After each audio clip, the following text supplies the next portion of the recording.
Hello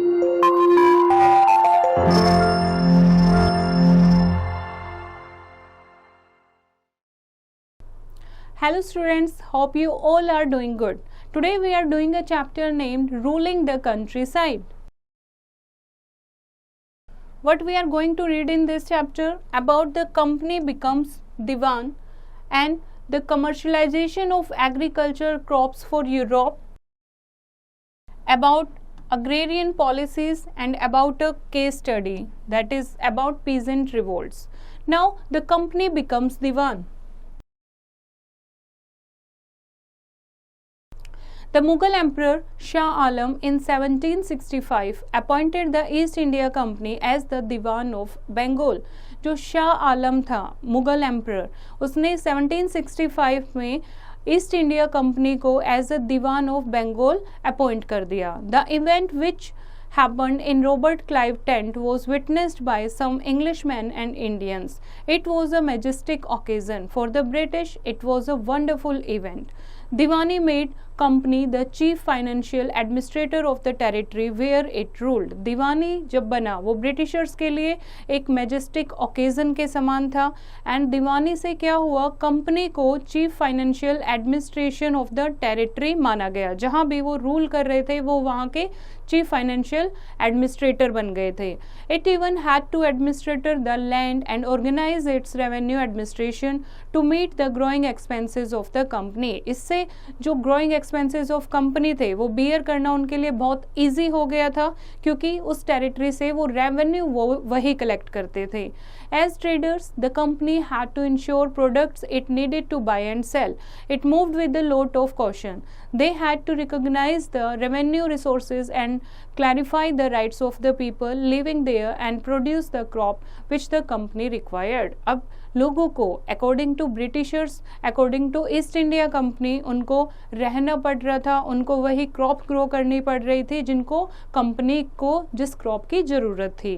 now what was agrarian policies? ऐसा माना जाता है कि बहुत सारी जो पॉलिसीज़ थी ब्रिटिशर्स ने जो अडॉप्ट की थी, इंडियन उनसे सेटिस्फाई नहीं थे. उनमें से एक अग्रेरियन पॉलिसी थी जिससे जो इंडिया के जो फार्मर थे, लैंडलॉर्ड थे, वो बहुत ज़्यादा अफेक्ट हुए. क्या हुआ था उस time? Let us learn in detail of the agrarian policy of the Britishers. The British colonial power established political control over the Indian territory. This made them bear the administrative expenses. अब administration को एक start रखने के लिए, regulate रखने के लिए उन्हें एक्सपेंसेस चाहिए थे. It gave strain of financial liability on the company. So the Britishers started exploring ways to increase the revenue. अब ये सारा काम किसका था? ईस्ट इंडिया कंपनी का था. तो कैसे वो अपने फाइनेंशियल रिसोर्स बढ़ाएं, इसके लिए ताकि जो रेवेन्यू है वो इंक्रीज कर सके. They adopted such type of economic policy which aimed at maximizing the revenue. तो उन्होंने ऐसी ऐसी पॉलिसी इंट्रोड्यूस की जिससे रेवेन्यू को वो बढ़ा सके, ताकि उन्हें ज़्यादा से ज़्यादा फाइनेंस मिल सके अपनी आर्मी को, अपने एडमिनिस्ट्रेटिव को मेंटेन करने के लिए. The rulers expressed anger on the annexation of their territories. इससे क्या हुआ, जो रूलर थे, लोकल रूलर थे, वो बहुत ज़्यादा एंगर में आ गए थे क्योंकि उनकी टेरिटरी को जो ब्रिटिशर्स थे वो एनेक्स कर रहे थे. The nobles were angry because they lost their zamindari status. जो नोबल्स थे, जिनके जो एज ए जमींदार भी थे, वो अपना जमींदारी स्टेटस खोते जा रहे थे, तो वो भी ब्रिटिशर्स के खिलाफ थे. The peasants were unhappy due to the exploitative policy. जो पीजेंट थे, फार्मर थे, वो भी अनहैप्पी थे क्योंकि उनको बहुत ज़्यादा एक्सप्लॉइट किया जा रहा था. The craftsman had to face unfair competition with foreign goods. जो क्राफ्टमैन थे वो भी ब्रिटिशर से अनहैप्पी थे क्योंकि उनका अनफेयर कंपटीशन उनको फेस करना पड़ रहा था. उनसे बहुत सस्ते में चीज़ें बेच के, बहुत सस्ते में चीज़ें खरीद के उनको हायर प्रॉफिट पे बेचा जाता था. The sepoys were angry due to the unjust treatment of Britishers. जो सिपॉयज थे ब्रिटिश आर्मी में, वो भी बहुत ज़्यादा एंग्री थे because of the unjust treatment of Britishers. The society expressed their anger and hatred through protest and revolt. इससे जो सोसाइटी थी वो भी अनहैप्पी थी और वो बहुत ज़्यादा प्रोटेस्ट कर रहे थे, रिवोल्ट कर रहे थे। नाउ लैंड रेवेन्यू पॉलिसी 1857, एक न्यू पॉलिसी अग्रेरियन पॉलिसी में लैंड रेवेन्यू पॉलिसी आई 1857 में। The villages were self sufficient and agriculture was the main occupation. जो विलेज थे वो वेल सेल्फ सफिशिएंट थे, उनके जितना वो खा सकते थे उतना वो उगा रहे थे और एग्रीकल्चर उन लोगों का मेन ऑक्यूपेशन था। And most of the product थे वो अपने यूज़ के लिए विलेजर्स जो थे वो अपने यूज़ के लिए ग्रो करते थे। Every village had a panchayat to settle dispute. The farmers had the right over the land which they cultivated during the time of disasters. और डिजास्टर के टाइम पर जिस लैंड को जो फार्मर कल्टिवेट कर रहा था वो उस लैंड का मालिक था। The revenue was either reduced or waived. When East India Company came to India by obtained the Diwani rights of Bengal, Bihar and Odisha in 1765, they continued to collect the revenues in the traditional method by company officials. और उस time जो revenue था उनको wave of कर दिया गया था या कम कर दिया गया था। लेकिन जब ईस्ट इंडिया कंपनी को दीवानी राइट मिले बंगाल के, बिहार एंड ओडिशा के, तो उन्होंने लैंड रेवेन्यू कलेक्ट करना शुरू किया। The official started collecting huge amounts from the farmer unofficially. When income got reduced, Warren Hastings introduced a system called Ijardari system, by which the biggest bidder was given to the right to collect revenue for a period of 5 years. जब जो income थी वो कम होती गई तो Warren Hastings ने एक नया सिस्टम इंट्रोड्यूस किया जिसको इजारदारी सिस्टम का नाम दिया गया, and which the bigger bidder was given the right to collect revenue for a period of 5 year. और जो बिगेस्ट बीडर था, जो सबसे ज़्यादा बोली लगाता था, उसको 5 साल के लिए राइट दिया गया कि वो लैंड रेवेन्यू कलेक्ट करेगा। However, this system failed because the bidders were not interested in improvement of land but started extracting money from peasants. Since the collection of tax was a vital problem of the company, they introduced 3 new systems to collect revenue, that is permanent settlement, the Mahalwari system and the Rayotwari system. लेकिन जो इजारदारी system था वो भी fail हो गया क्योंकि जो biggest bidder थे वो क्या करते थे, ज़्यादा से ज़्यादा पैसा कैसे लिया जाए पीजेंट से, उस पर फोकस करते थे, ना कि लैंड को कैसे इम्प्रूव किया जाए ताकि प्रोडक्टिविटी अच्छी हो। तो इस वजह से जो कलेक्शन ऑफ टैक्स है वो बहुत कम हो रही थी। तो उन्होंने 3 नए system of collecting revenue introduce किए, जिसमें से फर्स्ट था permanent settlement. In 1793, the company finally introduced the permanent settlement in Bengal. Lord Cornwallis later extended it to Bihar, Jharkhand, Odisha, Northern Madras and Banaras. By the terms of the settlement, the Rajas and Tulakdars were authorized as jamindars. They had to collect rent from the peasants and pay revenue to the company. तो क्या करते थे वो peasant से land collect करते थे और company को पे करते थे। Of the revenue collected 89% would go to the state and 11% to the zamindar. और जितना भी जमींदार उन परमानेंट सेटलमेंट से लैंड रेवेन्यू कलेक्ट करता था उसका 89% स्टेट को दिया जाता था और 11% जमींदार को दिया जाता था। As the state share was fix permanently, Cornwallis expected them to improve agriculture condition to increase their own income from increased production from the land. जो परमानेंट शेयर था ये जमींदार का वो बिल्कुल फिक्स था, इसीलिए कॉर्नवालिस ने जमींदार को फोर्स किया, उसको बताया कि कैसे इनकम को इंक्रीज किया जा सकता है, कैसे एग्रीकल्चर कंडीशन को इम्प्रूव किया जाए ताकि उनका जो शेयर है वो भी इम्प्रूव हो सके। तो ये परमानेंट सेटलमेंट का इसको नाम दिया गया क्योंकि जो लैंड रेवेन्यू था वो बिल्कुल फिक्स था, परमानेंट था। Now next is problem creating affect of the permanent settlement. क्या क्या प्रॉब्लम आ रही थी? The company soon found the zamindars did not invest in the improvement of land and the revenue fixed by it was too high to be paid by the zamindars. Anyone who failed to pay the revenue lost his zamindari. The failed zamindar was sold off at auction to the money lenders who became the new zamindar. अब जमींदार जो थे वो इतना land revenue नहीं दे पा रहे थे, तो जो जमींदार नहीं दे पाता था उसको जमींदारी से हटा दिया जाता था एंड उसको फिर उसकी बोली लगाई जाती थी, और जो ऑक्शन में मनी लेंडर होते थे जो उसको खरीद लेते थे कि मैं कर पाऊंगा, उसको नया जमींदार बना दिया जाता था। इस तरीके से the tenants further subleased their land. The peasants became tenants and had to pay rent to the zamindars. Since the company's share permanently fixed, the zamindars continuously increased the rent and peasants had to take loans from money lenders. They could be evicted from there and for failing to pay rent on repay loans. This resulted peasant indebtedness and landlessness. और इसके कारण जो जमींदार थे उनका share fix था और उनको कलेक्ट करना था, और उनके पास जो प्रोडक्टिविटी थी फार्मर के पास वो कम थी, इसीलिए बहुत सारे जो फार्मर थे उसके लैंडलेस होते गए वो, क्योंकि वो मनी लेंडर से क्या लेते थे, लोन लेते थे फार्मिंग के लिए, एग्रीकल्चर के लिए, और उसको पे नहीं कर पाते थे। इस तरीके से वो कर्जे में दबते चले गए और लैंडलेस होते चले गए। Did you know? Under the permanent settlement, the land revenue was fixed for 10 years or permanent basis. Permanent settlement में जो land revenue था वो 10 साल तक फिक्स रहा था, इसलिए इसको permanent settlement का नाम दिया गया है। Now, effect on agriculture. Agriculture पर क्या इफेक्ट पड़ा? एग्रीकल्चर कंडीशन वो डे बाय डे डिक्लाइन होती जा रही थी and the failure of the monsoon worsened the situation and devastating families became a recurrent feature. Many peasants left their land and migrated to other region. बहुत सारे जो peasant थे वो अपनी लैंड छोड़कर दूसरी जगह पर मूव हो गए थे, और जो फैमिलीज थी पीजेंट की वो बहुत ज़्यादा सफ़र कर रही थी।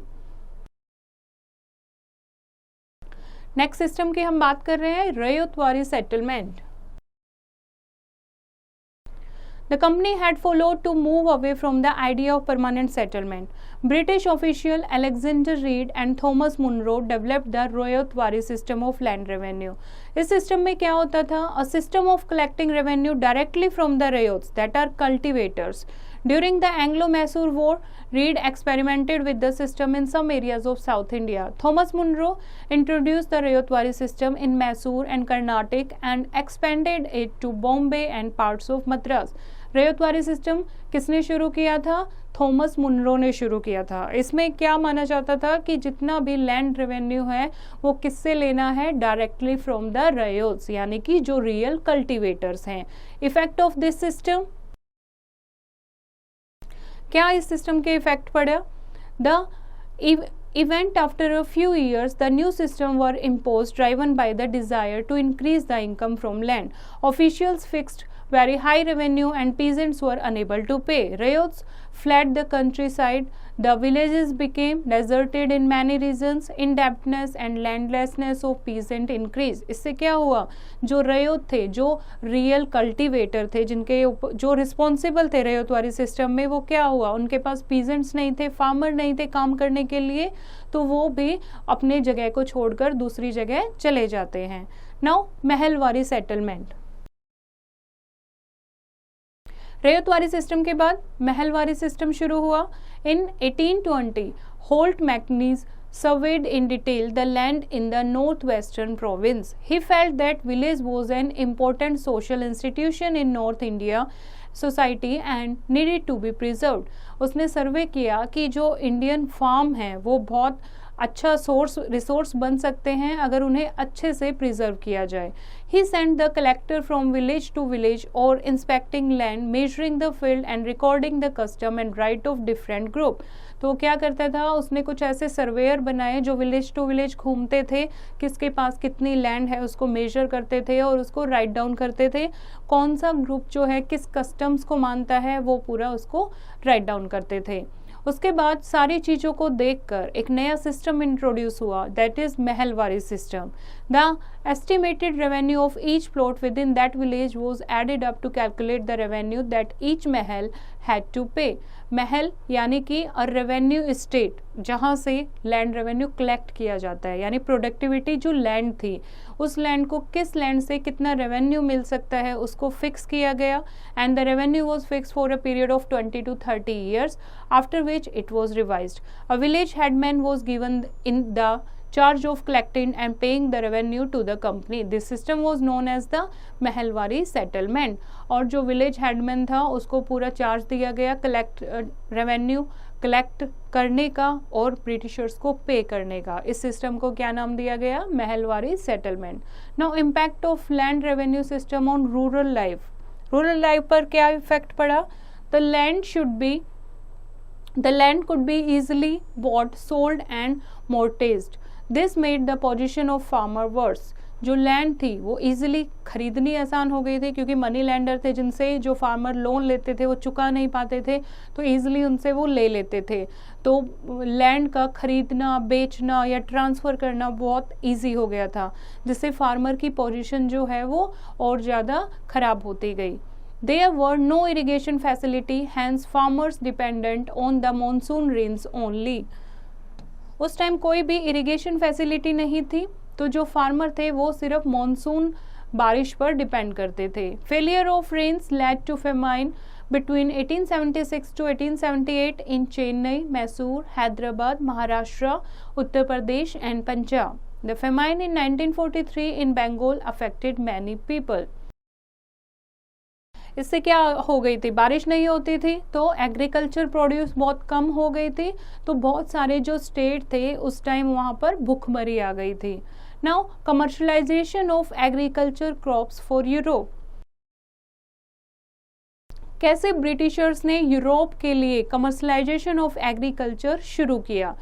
Like also the force cultivator in various part of India to produce other crop. जो इंडियन फार्मर थे उनको ब्रिटिशर्स फोर्स करते थे ताकि वो ओपियम एंड इंडिगो ग्रो करें.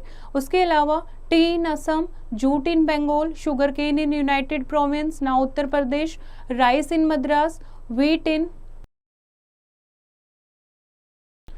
इन पंजाब, कॉटन इन महाराष्ट्र. इस तरीके से उन फार्मर को वहाँ पर वो चीज़ ग्रो करने के लिए फोर्स किया जाता था.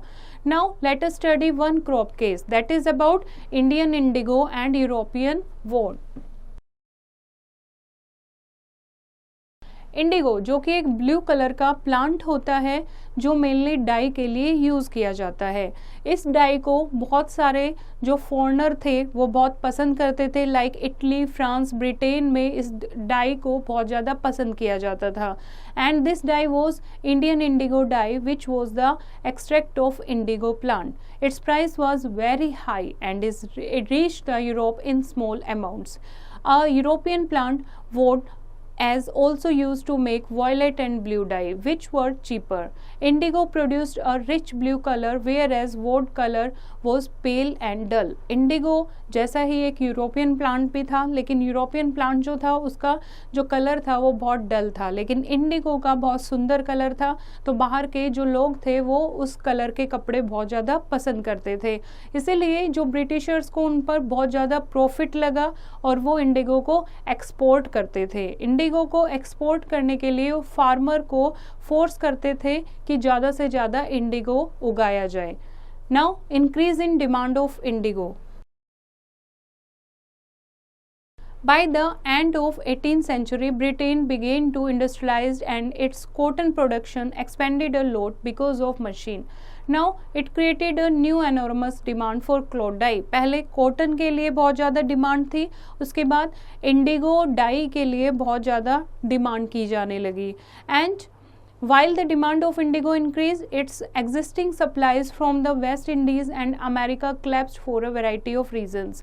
However, between 1783 to 1789, its production fell by half worldwide. The African slaves who worked for indigo plantation of French at Saint Domingue in the Caribbean island revolted in 1791. They burned the plantation and killed the planters.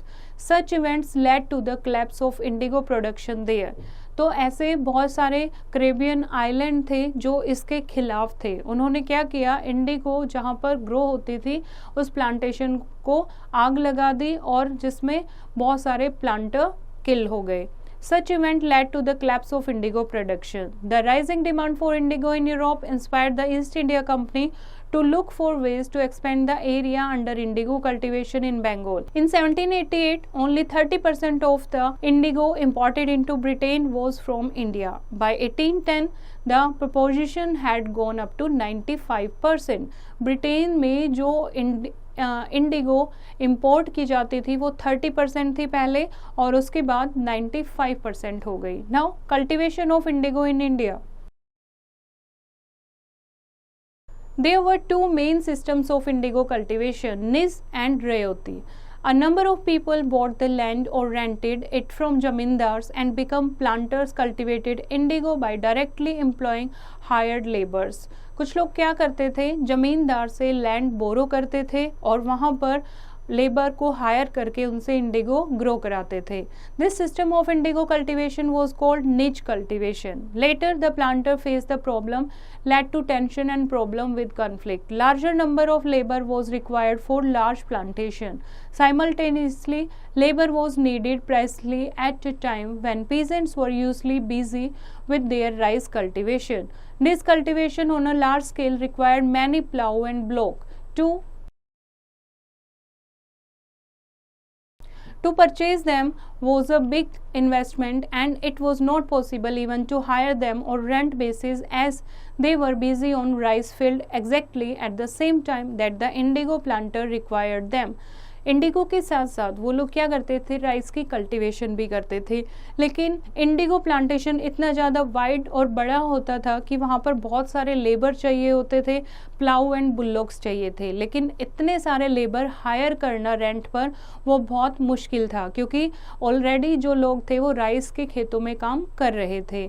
Under the planters forcefully got an agreement, Satta signed from the ryots, or the village headman signed the contract on behalf of the ryot. Planter gave them cash advance to low rate of interest to produce indigo, but it was paid for at least 25% of the area under his holding for cultivation of indigo. The planters provide the seed and the drill, while the cultivators prepared the soil, sowed the seed, and looked after the crop. Initially, the peasants were tempted by the loan, but very soon they realized the harshness of the system. They got very low price of the indigo, and cycle of loans never ended. Secondly, indigo exhausted their fertile soil rapidly. After an indigo harvest, the land was not suitable for growing rice.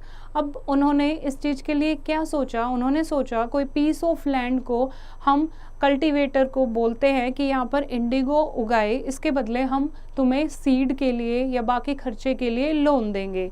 लेकिन जब Indigo grow करते थे वो अपने खेत पर, तो जब वो इंडिगो को सेल आउट करते थे उसका प्राइस बहुत कम होता था, तो उनको उतना पैसा नहीं मिलता था. इस तरीके से वो कर्जे में दबते चले गए. सेकेंडली, जहाँ पर इंडिगो ग्रो होती थी वहाँ पर वो जो सॉइल थी वो दोबारा फर्टाइल नहीं रहती थी, चावल ग्रो करने लायक नहीं रहती थी, इसीलिए जो उनकी लैंड थी वो खराब होती जाती थी.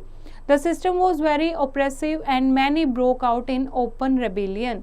The intellectual wrote about the misery of the ryots. For example, the Neel Darpan, Deenbandhu Mitra wrote about the miserable plight of the indigo ryot. और दीनबंधु मित्रा ने एक बुक भी लिखी है नील दर्पण, जिसमें इंडिगो प्लांटेशन के कारण जो फार्मर, जो रयोत थे, जो कल्टीवेटर थे, उन्होंने क्या दयनीय स्थिति को जिया है, क्या उन्होंने किया है, उसके बारे में काफ़ी कुछ लिखा है कि कैसे लोगों ने रिवोल्ट किए कि हम इंडिगो ग्रो नहीं करेंगे. Did you know? The exploitation of the cultivators by the planters was brought to light several times by the newspaper Hindu Patriot and the drama नील दर्पण, मिरर ऑफ इंडिगो. इस exploitation को कि रयोत को कैसे उन्होंने exploit किया, इनको काफ़ी न्यूज़पेपर में एंड पैट्रियोट एंड ड्रामा है एक नील दर्पण, उसमें कंपोज किया गया है. Now did you know about this? In the Deccan region, the peasants revolted in the region of Puna, attacking the money lenders and जमींदार, जिसमें जो peasant थे वो जमींदार और money lender को अटैक करते हैं डेक्कन में. The peasants burned the account books, looted grain shops and in some cases set fire to the houses of the money lender. वो इतने ज़्यादा उनसे एंग्री थे कि उनकी जो भी बुक थी, अकाउंट बुक थी, उनको जला देते हैं, उनके जो ग्रेन शॉप थी उनको लूट लेते हैं और कई मनी लेंडर के घर तक जला दिए थे. Now about a case study about peasant revolts. First revolt is in Mofla revolt and other peasant revolts. Exploitative land revenue system, the oppression of the zamindars and the atrocities of the money lenders led to a series of revolt by the peasants. The peasants for Kerala, called the Moflas, revolted in 1860s and 1870s due to the increasing burden of taxation. This was a rebellion against the rich landlords. In the middle of August 1921, agrarian riots were started by the Muslim peasants called Moflas against the Jamindars. The revolt took a violent turn. The Deccan riots on the 19th century also occurred because of the heavy debts faced by the peasant. जो peasant की condition है वो इतनी ज़्यादा miserable हो गई थी कि लोगों ने revolt करना शुरू कर दिया था जमींदार्स के खिलाफ और बहुत सारे ऐसे revolt हुए. Now Indigo Rebellion and Indigo Commission. In 1859, riots of Bengal refused to grow indigo. The European planters forced the peasant to plant indigo instead of food crop. जो 1859 में जो रेयत ऑफ बंगाल थे उन्होंने इंडिगो ग्रो करने से मना कर दिया था, लेकिन यूरोपियन प्लांटर उनको फोर्स करते थे. But the farmers had to sell their indigo at a very low price as they were completely unprotected from the brutal indigo planters. The Rayot refused to pay rent to the planters and attacked indigo factories. The indigo farmers mustered courage to revolt because they felt they had the support of local zamindars and village headmen as they too faced exploitation from the local planters. Finally, the government was compelled to set up an indigo commission. The commission found the planters guilty and declared that indigo production was not profitable for the Rayots. The commission decided that the Rayot had to fulfill their existing contracts but allowed them to stop producing indigo in future. और इतनी ज़्यादा उस time Indigo revolt इतनी ज़्यादा बढ़ गई थी कि गवर्नमेंट को एक इंडिगो कमीशन बनानी पड़ी. इंडिगो कमीशन ने प्लांटर्स को गिल्टी फाइंड आउट किया और उनको क्या बोला गया, जो रेयोत है वो उनको जो ऑलरेडी उनके एग्जिस्टिंग कॉन्ट्रैक्ट चल रहे हैं उनको फुलफिल करेंगे, लेकिन फ्यूचर में इंडिगो ग्रो नहीं करेंगे क्योंकि इंडिगो से जो प्रोडक्शन है वो प्रॉफिटेबल नहीं थी रेयोट के लिए और जो लैंड थी वो भी उनकी बहुत ज़्यादा डिस्ट्रॉय हो रही थी. Did you know? The Bengal Rayots had the courage to attack indigo factories with swords, spears, bows and arrows. Even the women joined them. जो बंगाल के रेयोट थे उन्होंने रिवोल्ट में उनके पास वो इतने बहादुर थे कि उन्होंने इंडिगो जो स्टोर हाउस थे, इंडिगो फैक्ट्रीज जो थी उनको तलवारों, भालों, बोज एंड एरोज के साथ अटैक किया, जिसमें महिलाएं भी शामिल थी.